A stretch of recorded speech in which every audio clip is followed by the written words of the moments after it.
Pre. Bakit?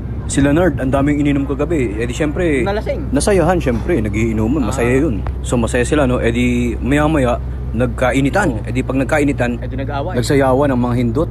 Eh di dance-dance yung mga amoy putok. Kaso napikon yung isa, so kumuha ng bote. Pagkakuha ng bote, Pinalo yun. bumili uli ng alak. Tapos si Biboy biglang dumating, may dalang manok. Tapos toyo. Alam mo kung ano niluto? Ano? Wala mo, manok Hindi, at toyo eh. Di mo alam? Adobo. Ha? Inihaw pre. Dinala nga niya rin yung aso niya, kulay brown. Sobrang cute, kulay brown talaga pre. Alam mo anong pangalan? Brown na brown eh. Alam ko na. Ano pre? Brownie. Sugar pre. Di porket brown, brownie na, grabe ka naman. Naikwento niya nga sa akin, yung kapatid niya, nung bata pa pala, mahilig pala mag-picture-picture yun. Oo, grabe, ang galing nga mag-picture-picture yun eh. Kaya ngayon, isa na siyang Photographer. tricycle driver pre.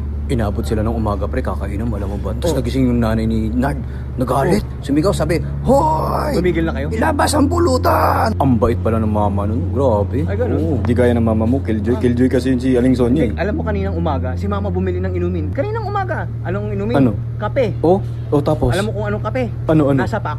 Aray ko, matuko na.